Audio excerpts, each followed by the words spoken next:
جب بھی مسلم اتہاس میں کسی ایسے کمانڈر، کسی ایسے کنگ کی بات کی جاتی ہے کہ جس کو اس کے دشمن بھی بڑی ہی عزت کی نگاہ سے دیکھتے ہوں، بہت زیادہ رسپیکٹ دیتے ہوں، تو سب سے اوپر سلطان صلاح الدین ایوبی کا نام لیا جاتا ہے۔ آج جب 800-900 سال کا ایک لمبا عرصہ گزرنے کو ہے، تب بھی یورپ کی عیسائی کمیونٹی میں سلطان صلاح الدین ایوبی بالکل مسلم ورلڈ کی طرح ہی نہ صرف بہت زیادہ پاپولر ہیں، بلکہ ہمیشہ اچھے الفاظوں کے ساتھ ہی یاد کیے جاتے ہیں۔ لیکن ساتھیو، آج کی ہماری یہ ویڈیو، ہماری یہ کہانی سلطان صلاح الدین ایوبی نہیں، بلکہ اس انسان کے نام ہے، اس صلیبی اور عیسائی راجا کے نام ہے، جس کی کہانی بھی ذرا تھوڑی تھوڑی سلطان صلاح الدین ایوبی سے میل کھاتی ہے۔ وہ اس طرح کیونکہ یہ بھی عیسائی دنیا کا شاید وہ اکلوتا راجا ہوگا کہ جس کی بالکل عیسائیوں کی طرح ہی مسلمان بھی بہت زیادہ رسپیکٹ کرتے ہیں۔ ایون خود سلطان صلاح الدین ایوبی، جو اس انسان کے کسی دور میں سب سے بڑے دشمن تھے اور جنہوں نے اپنی بہت ساری جنگیں بھی اس انسان کے خلاف لڑی تھیں، وہ بھی اس راجا کو بہت زیادہ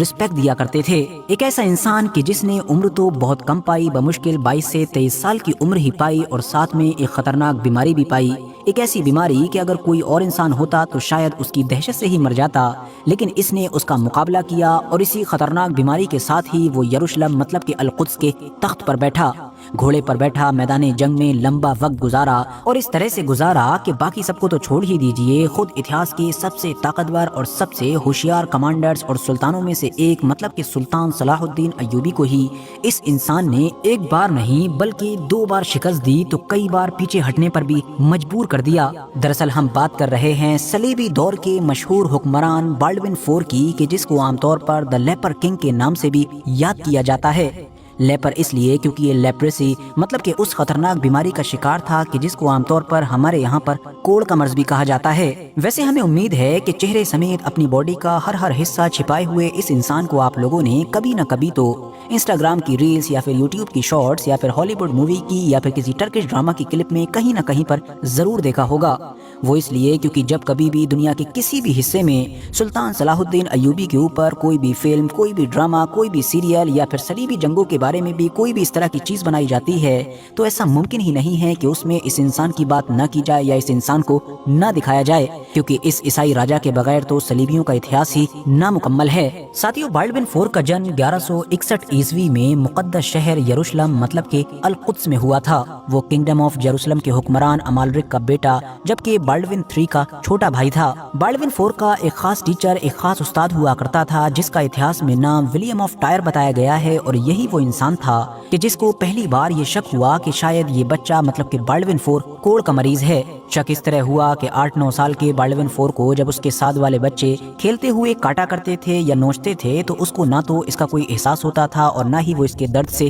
چیختا تھا۔ تھوڑی بہت چھانبین کی گئی تو کچھ وقت کے بعد یہ بات واقعی کنفرم ہو گئی کہ ہاں، بالڈون 4 کے دہنے بازو میں اس کو کوئی بھی چیز محسوس نہیں ہوتی ہے۔ بالڈون 4 کے فادر کو جیسے ہی اپنے بیٹے کے کوڑ کے مریض ہونے کے بارے میں پتا چلا، تو اس نے اپنی سلطنت سے یہ بات پوری طریقے سے چھپا کر رکھی۔ وہ اس لیے کیونکہ یہ وہ دور تھا کہ جب کوڑ یا اس طرح کی بیماریوں کو خدا کی طرف سے ایک عذاب سمجھا جاتا تھا۔ کنگ امالرک نے پہلے تو لوکل حکیموں سے علاج کروایا، اور جب کوئی خاص فائدہ ہوتا ہوا دکھائی نہیں دے رہا تھا تو پھر مسلم دنیا کے بھی بڑے بڑے حکیموں کو بلوایا گیا، مگر حکیموں کے سامنے سب سے بڑی پریشانی یہ آ رہی تھی کہ بھلے ہی کچھ ایسی نشانیاں تو مل گئی تھیں کہ جس سے یہ محسوس کیا گیا تھا کہ بالڈون 4 کوڑ کا مریض ہے، لیکن ابھی بھی اس کی باڈی پوری طریقے سے صاف ستھری تھی اور کوئی بھی ایسی علامت، کوئی بھی ایسا نشان یا ایسی چیزیں ظاہر نہیں ہو رہی تھیں۔ تو اسی لیے ہر حکیم کو یہ بھی ڈر لگا رہتا تھا کہ کہیں ایسا نہ ہو کہ اس کو مرض دوسرا ہو اور اس کا علاج کوڑ کا کر دیا جائے، جس کی وجہ سے بعد میں اس کی باڈی کو الٹا کوئی بڑا نقصان ہو جائے۔ لیکن پھر جیسے جیسے وقت گزرا اس کی یہ بیماری کنفرم ہوتی چلی گئی، اور جب کنفرم ہو گئی تو پھر اسی حساب سے اس کا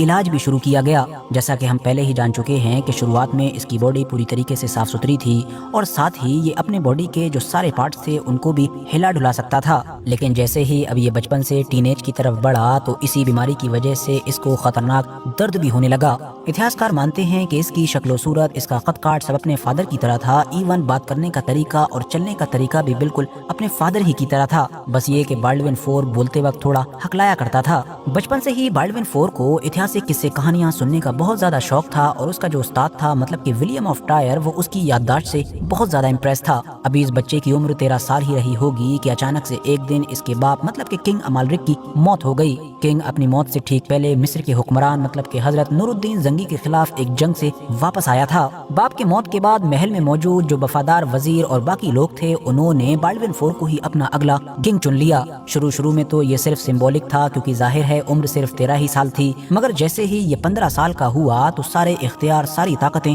اس کے ہاتھ میں آ گئیں۔ اس بچے کو جب گدی پر بیٹھایا جا رہا تھا تو اس بچے کی صحت اور اس کی خطرناک بیماری کو دیکھ کر سبھی کو یہ یقین تھا کہ یہ بچہ نہ تو زیادہ دنوں تک زندہ رہ پائے گا اور نہ ہی زیادہ لمبے وقت تک راج کر سکے گا، بلکہ اس کی تو کوئی اولاد بھی نہیں ہوگی تو آخر حکومت کی اس گدی کو سنبھالے گا کون؟ خود بالڈون فور کو بھی اندر ہی اندر یہی چنتا ستائے رہتی تھی کہ وہ خود تو شادی کرنے کے لائق نہیں ہے تو آخر اس کی حکومت کا ہوگا کیا؟ اسی لیے اس نے اب ایک بڑا فیصلہ لیتے ہوئے اپنی بہن سبیلا کی شادی ولیم لانگسورتھ سے کر دی کہ جو اس دور کے فرانس کے کنگ کا کزن ہوا کرتا تھا۔ ویسے تو اس شادی کے کچھ وقت کے بعد ہی اس کی یہ بہن بیوہ ہو گئی تھی، مگر پھر بھی اس نے اس انسان کے ایک بچے کو جنم دیا تھا۔ ساتھ ہی بالڈون فور کے لیے یہ شادی اس لیے بھی فائدہ مند تھی کیونکہ اس کے ذریعے سے وہ یورپ سے اپنی اس ریاست کو بچائے رکھنے کے لیے فوجی مدد حاصل کر سکتا تھا۔ ساتھیو بالڈون فور کی زندگی سے ہٹ کر اب اگر بات کریں جنگی معاملات کی اور خاص طور سے سلطان صلاح الدین ایوبی ورسز بالڈون فور کی، تو جیسے ہی بالڈون فور نے اپنی سلطنت کے تمام معاملات اپنے ہاتھوں میں لیے تو ویسے ہی مصر کے اوپر ایک بڑی فوجی کارروائی کرنے کا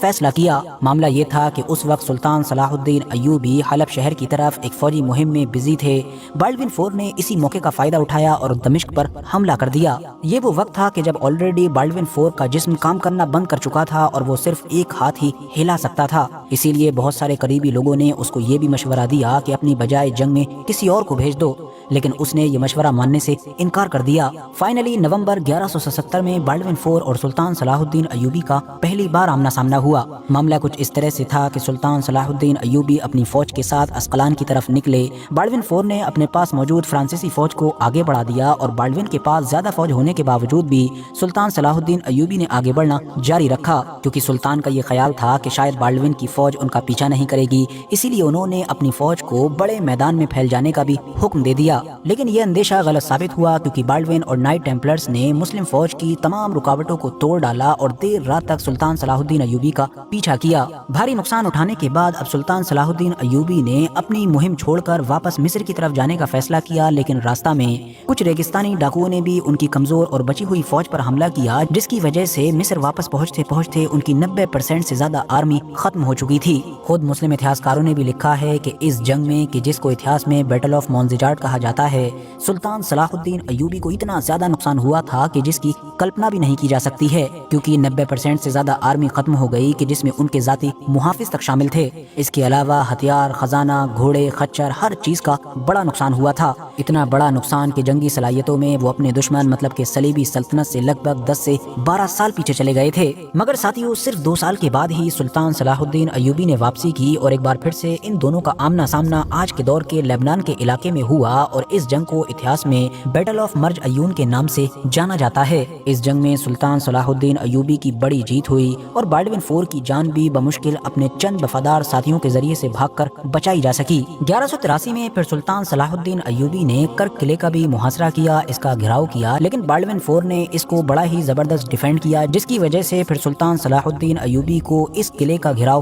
ختم کرنا پڑا۔ ان دونوں کے بیچ جو بیٹل آف لتانی ریور لڑی گئی اس میں بھی سلطان صلاح الدین ایوبی نے صلیبی فوج کو بڑی ہی زبردست شکست دی اور ان کو کافی نقصان پہنچایا۔ ساتھیوں ان دونوں کے بیچ لڑی جانے والی ایک اور بڑی اور مشہور جنگ کی جو ویسے تو بے نتیجہ رہی تھی، مگر جس میں سلطان صلاح الدین ایوبی کو بالڈون فور کے مقابلے میں بہت زیادہ نقصان اٹھانا پڑا تھا، وہ دراصل وہ جنگ تھی کہ جو آج کے جارڈن اور فلسطین کے بیچ میں لڑی گئی تھی اور جس کو اتہاس میں battle of Belvoir castle کے نام سے یاد کیا جاتا ہے۔ یہ 1182 کی بات تھی کہ جب سلطان صلاح الدین ایوبی نے صلیبی حکومت کے اوپر اور بھی زیادہ دباؤ بنانے کے لیے بیل وائر نام نام کے اس قلعے کا محاصرہ کیا، لیکن قلعہ حد سے زیادہ مضبوط تھا کہ جو لمبے وقت کے بعد بھی فتح نہ ہو سکا۔ دونوں فوجوں کے بیچ جھڑپیں تو ہوتی رہیں، لیکن بالڈوین فور کی لیڈرشپ میں صلیبی فوجوں نے اپنے اس قلعے کا بڑے ہی زبردست طریقے سے دفاع کیا۔ لیکن یہ جنگ پرسنلی بالڈوین فور کے لیے بڑی مصیبت لے کر آئی، وہ اس لیے کیونکہ بالڈوین فور کو لگاتار اس جنگ کے میدان میں رہنا پڑا، اس مہم پر رہنا پڑا، اور یہاں پر اس کو لگاتار صاف نہانے کے لیے پانی بھی نہیں مل پا رہا تھا، جس کی وجہ سے اس کی وہ خطرناک بیماری